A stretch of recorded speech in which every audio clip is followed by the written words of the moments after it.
Hey guys, welcome back to channel. അപ്പോൾ ഇന്ന് നമ്മൾ കാണാൻ പോകുന്നത് ഓൾവേസ് ഹോം എന്ന ചൈനീസ് ഡ്രാമയുടെ 22ാമത്തെ എപ്പിസോഡാണ്. അങ്ങനെ കഴിഞ്ഞ നമ്മുടെ എപ്പിസോഡിലായിട്ട് ചെന്നും ജിങ്ങും കൂടിയിട്ട് സോങ്ങിനും സീഷിക്കും പരസ്പരം തമ്മിൽ സംസാരിച്ച് ഒന്നും കൂടി അവരുടെ ബോണ്ട് സ്ട്രോങ് ആവാനായിട്ട് മനഃപൂർവ്വം തന്നെ അവർക്ക് കുറച്ച് ടൈം കൊടുക്കുന്നതും, പക്ഷെ ഇതിൻ്റെയൊക്കെ ഇടയിൽ ചെന്നിനെയും ജിങ്ങിൻ്റെ ഇടയിലുള്ള ആ ഒരു ഫീലിങ്സ് ചെറുതായിട്ട് ഡെവലപ്പ് ചെയ്യുന്നതും നമ്മൾ കണ്ടതാണ്. അങ്ങനെ ഇന്നത്തെ ഈ ഒരു എപ്പിസോഡ് തുടങ്ങുമ്പോൾ ജിങ്ങും ചെന്നും കൂടി പ്ലാൻ ചെയ്ത പോലെ തന്നെ സോങ്ങും സീഷിയും തമ്മിൽ ഇപ്പൊ കൂടുതലടുത്ത് അവര് പരസ്പരം സംസാരിച്ച് ഇപ്പൊ നല്ലൊരു ബോണ്ട് തമ്മിൽ ക്രിയേറ്റ് ചെയ്തെടുക്കുന്നുണ്ട്. സീഷിക്ക് പണ്ട് മുതലേ സോങ്ങിന്റെ അടുത്ത് ഫീലിങ്സ് ഉണ്ടായിരുന്നെങ്കിൽ സോങ്ങിന് പക്ഷെ തിരിച്ച് അവളുടെ അടുത്ത് അങ്ങനെ ആയിരുന്നില്ലല്ലോ. പക്ഷെ ഇപ്പോ സോങ്ങിനും ചെറുതായിട്ട് സീഷിയുടെ അടുത്ത് ഫീലിങ്സ് ഉള്ള പോലെ നമുക്ക് ഫീൽ ചെയ്യും. അങ്ങനെ തങ്ങളുടെ പ്ലാൻ സക്സീഡ് ആയതിന്റെ സന്തോഷത്തിൽ ഇപ്പോൾ ചെന്നും ജിങ്ങും കൂടി പുറത്തേക്ക് ഇറങ്ങുമ്പോൾ അവർ വളരെ കാഷ്വൽ ആയിട്ടിരുന്ന് സംസാരിക്കുന്നതിന്റെ ഇടയിൽ ചെന്നിനാകട്ടെ ആകെ തണുപ്പ് തോന്നിക്കുമ്പോൾ ജിങ് ഇപ്പോൾ അവന്റെ കോട്ട് തന്നെ ഉരിയിട്ട് ചെന്നിനിടാനായിട്ട് കൊടുക്കുന്നുണ്ട്. അങ്ങനെ പിന്നീട് സോങ്ങും സീഷിയും ഒക്കെ തിരിച്ചെത്തിയിട്ട് അന്ന് നൈറ്റ് സീഷിയും ചെന്നും കൂടി ഒരുമിച്ച് കിടന്ന് അന്നത്തെ ദിവസം എങ്ങനെയുണ്ടായിരുന്നു എന്ന് രണ്ടുപേരും പരസ്പരം അങ്ങോട്ടും ഇങ്ങോട്ടും ഷെയർ ചെയ്യുമ്പോൾ സോങ് ഇപ്പൊ പഴയ പോലെ അല്ലെന്നും അവന്റെ വളരെ മെച്ചുവേർഡ് ആയിട്ടുള്ള ഒരു പെർഫെക്ഷനിസ്റ്റ് ആയിട്ടുള്ള ക്യാരക്ടറൊക്കെ മാറിയിട്ടുണ്ടെന്നും മാത്രമല്ല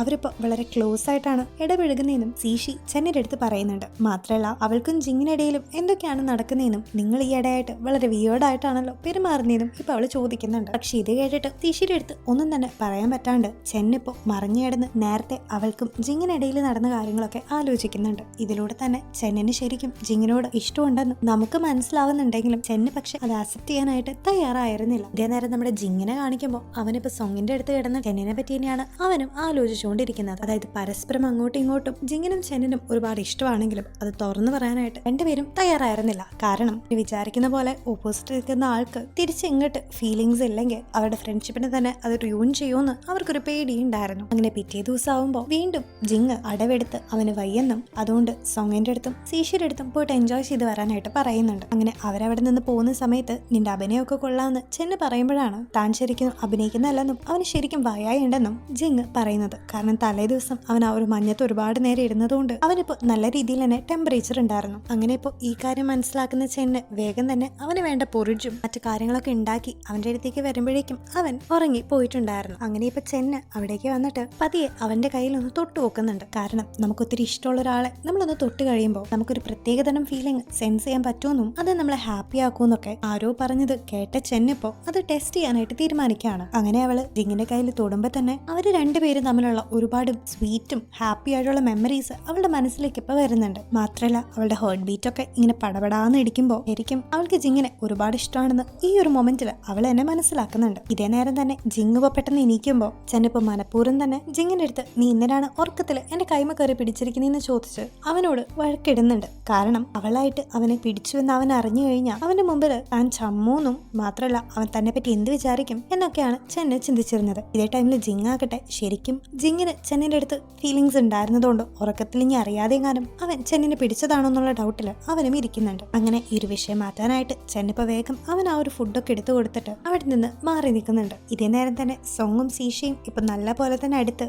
ഇന്നേ ദിവസം സോങ്ങിന്റെ ബർത്ത്ഡേ കൂടി ആയതുകൊണ്ട് സീഷി ഇപ്പോൾ അവനൊരു സ്റ്റെതസ്കോപ്പ് ഗിഫ്റ്റ് ആയിട്ട് കൊടുക്കുന്നുമുണ്ട്. അങ്ങനെ ഇപ്പൊ അവർ പരസ്പരം അവരുടെ ഹാർട്ട് ബീറ്റ് ഒക്കെ ചെക്ക് ചെയ്യുന്നതിന്റെ ഇടയിൽ സീഷി അവളുടെ ഇമോഷൻസ് തുറന്നു പറഞ്ഞ് സോങ്ങിനെ ഇപ്പൊ കിസ് ചെയ്യുന്നുണ്ട്. പിന്നീട് അവിടെ നിന്ന് സീൻ കട്ട് ചെയ്ത് ഇന്ന് വൈകുന്നേരം അവര് 4 പേരും കൂടി കൂടുമ്പോൾ ഇപ്പൊ ജിങ്ങിന്റെ പനിയൊക്കെ ഇത്തിരി കുറഞ്ഞതുകൊണ്ട് അവരെല്ലാവരും ഇപ്പൊ ഡ്രിങ്ക്സ് ഒക്കെ കഴിച്ച് വൈബ് ചെയ്യാണ്. അതിനിടയിൽ ജിങ് ഇപ്പോ സോങ്ങിന് അവന്റെ ബർത്ത്ഡേ പ്രമാണിച്ച് ഗിഫ്റ്റ് ഒക്കെ കൊടുക്കുന്നുണ്ട്. അങ്ങനെ ഇപ്പോ അവര് 4 പേരും കൂടി ഒരുമിച്ച് അവരുടെ ആ ഒരു ട്രിപ്പ് വളരെ നല്ല രീതിയിൽ തന്നെ അടിച്ചു പൊളിച്ച് എൻജോയ് ചെയ്യുന്നുണ്ട്. അങ്ങനെ അതിനൊക്കെ ശേഷം പിന്നീട് അവർ കോളേജിലേക്ക് എത്തുന്ന സമയത്ത് ജിങ് ആകട്ടെ പണ്ട് ഈ പഴയ ബുക്കുകളൊക്കെ സെല് ചെയ്യാനും പുതിയ ബുക്കുകളൊക്കെ മേടിക്കാനായിട്ട് ഒരു വെബ്സൈറ്റ് ഉണ്ടാക്കിയിട്ടുണ്ടായിരുന്നല്ലോ. അപ്പൊ അതിന്റെ കാര്യങ്ങളൊക്കെ നോക്കുന്നതിന്റെ ഇടയിൽ അതിൽ ചെറിയൊരു പ്രോബ്ലം ഉണ്ടെന്ന് അവൻ കണ്ടുപിടിച്ചെങ്കിലും അതിന്റെ സൊല്യൂഷൻ എന്താണെന്ന് അറിയാണ്ട് യാതൊരു ഐഡിയയും കിട്ടാണ്ട് അവൻ അങ്ങനെ വിഷമിച്ചിരിക്കുമ്പോൾ അവന്റെ തന്നെ റൂംമേറ്റ് ആയിട്ടുള്ള ഇപ്പോ അവന്റെ അടുത്തേക്ക് വന്ന് ആ ഒരു ടാസ്ക് വളരെ ഈസി ആയിട്ട് ചെയ്ത് അവനിപ്പോ ഹെൽപ്പ് ചെയ്യുന്നുണ്ട്. അങ്ങനെ ഇപ്പൊ പിറ്റേ ദിവസം ജിങ് ആകട്ടെ അവന്റെ ഈ വെബ്സൈറ്റിന്റെ കാര്യങ്ങൾ കൂടുതൽ ലൈബ്രറിയിൽ വെച്ച് നോക്കുന്നതിന്റെ ഇടയിൽ തന്നെ ഇപ്പൊ അവന്റെ അടുത്തേക്ക്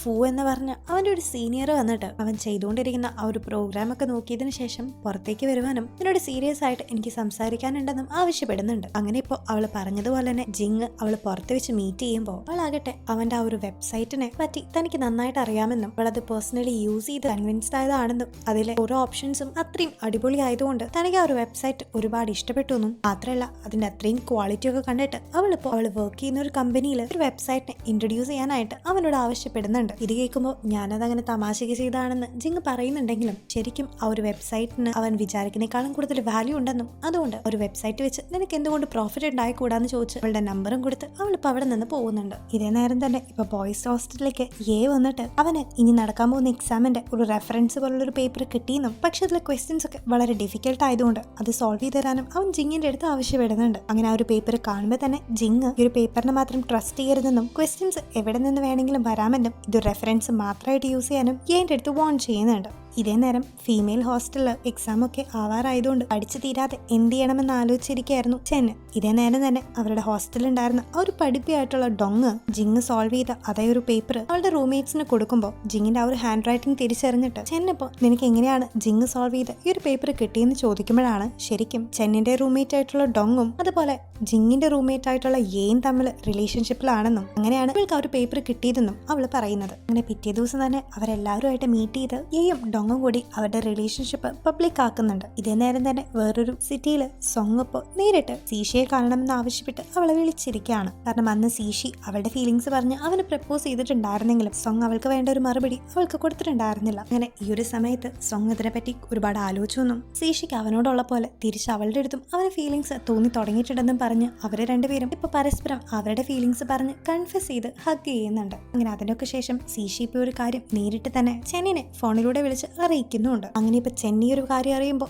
അവള് വേഗം തന്നെ ജിങ്ങിനെ വിളിച്ച് ജിങ് ഇപ്പൊ നേരെ സോങ്ങിനെ വിളിച്ച് അങ്ങനെ ആ ഒരു സർക്കിളിൽ ഫുള്ള് അത് സ്പ്രെഡ് ചെയ്യുന്നുണ്ട്. അങ്ങനെ പിറ്റേ ദിവസം എക്സാം നടക്കുന്നതിന് മുമ്പ് ഓൾറെഡി ക്വസ്റ്റ്യൻ പേപ്പറിൽ കിട്ടിയ കോൺഫിഡൻസിലായിരുന്നു അവരെല്ലാവരും ഇരിക്കുന്നെങ്കിലും ക്വസ്റ്റ്യൻ പേപ്പർ കിട്ടിക്കഴിയുമ്പോഴാണ് യേക്ക് അവൻ പറ്റിക്കപ്പെട്ടതാണെന്നും അത് വെറും ഒരു ഫേക്ക് ആയിട്ടുള്ള ക്വസ്റ്റ്യൻ പേപ്പർ ആണെന്നും അവന് മനസ്സിലായിട്ടുണ്ടായിരുന്നത്. അങ്ങനെ ആ ഒരു ക്വസ്റ്റ്യൻസ് മാത്രം പഠിച്ചു വന്ന അവിടെ പെട്ടുപോകുന്നുണ്ടെങ്കിലും ഓൾറെഡി ബ്രില്യന്റ് ആയിട്ടുള്ള ജിങ് അതിനെ നല്ല പോലെ തന്നെ എഴുതി നന്നായിട്ട് സ്കോർ ചെയ്യുന്നുണ്ട്. ഇതേ നേരം പാവം ചെന്നും കൂട്ടരും അതുപോലെ തന്നെ മറ്റു പേപ്പർ എക്സ്പെക്ട് ചെയ്തിരുന്നു ലാസ്റ്റ് ഇങ്ങനെ ഒരു പേപ്പർ കണ്ട് ആകെ വിഷമമായെങ്കിലും എന്തൊക്കെയോ പാസ്സാവുന്ന രീതിയിൽ അവരെല്ലാവരും എന്തൊക്കെയോ എഴുതി വെച്ചിട്ടുണ്ടായിരുന്നു. ഇതേ നേരം തന്നെ ഡൊങ് ഇപ്പോൾ അവരുടെ എല്ലാവരുടെ അടുത്തും സോറി ചോദിക്കുന്നുണ്ട്. കാരണം പറയുന്നത് കേട്ടിട്ട് അവള് ആ ഒരു ക്വസ്റ്റ്യൻ പേപ്പർ അവർക്ക് പറഞ്ഞു കൊടുത്ത് അവർക്ക് ഹോപ്പ് ഉണ്ടാക്കിയതാണെന്നൊക്കെ അവളിപ്പോൾ പറഞ്ഞ് സ്വയം കുറ്റപ്പെടുത്തുമ്പോൾ അവളുടെ ഫ്രണ്ട്സ് ആകട്ടെ അതൊന്നും കാര്യമാക്കാണ്ട് അതെന്തായാലും നിന്റെ പ്രോബ്ലം അല്ലെന്നും ഞങ്ങൾ പഠിക്കാഞ്ഞത് ഞങ്ങളുടെ കുഴപ്പമാണെന്ന് പറഞ്ഞ് കഴിഞ്ഞത് കഴിഞ്ഞു എന്നും കൂടി ആലോചിച്ച് അവരിപ്പോൾ നേരെ ഫുഡ് കഴിക്കാൻ പോകുന്ന ഒരു സീനും കാണിച്ച് ഇന്നത്തെ എപ്പിസോഡ് ഇവിടെ എൻഡ് ചെയ്യാണ്. അപ്പോൾ ഫ്രണ്ട്സ് ഇന്നത്തെ ഒരു എപ്പിസോഡ് നിങ്ങൾക്ക് ഇഷ്ടപ്പെട്ടെന്ന് ഞാൻ വിശ്വസിക്കുകയാണ്. മാത്രമല്ല ഇതുപോലെ കോപ്പി അടിച്ച് പാളി പോയിട്ടുള്ള എന്തെങ്കിലുമൊക്കെ ഇൻസിഡൻസ് നിങ്ങൾക്ക് ഉണ്ടായിട്ടുണ്ടെങ്കിൽ കോമന്റ്സ് വഴി ഞങ്ങൾ അറിയിക്കണേ. മാത്രമല്ല ഞങ്ങളുടെ ഈ ഒരു വീഡിയോ ഒക്കെ ഇഷ്ടപ്പെടുകയാണെങ്കിൽ ചാനൽ സബ്സ്ക്രൈബ് ചെയ്യാനും വീഡിയോ ലൈക്ക് ചെയ്യാനും ആരും മറക്കരുത്. അപ്പോൾ അടുത്ത എപ്പിസോഡായിട്ട് നാളെ വീണ്ടും കാണാം. Till then, take care and bye bye.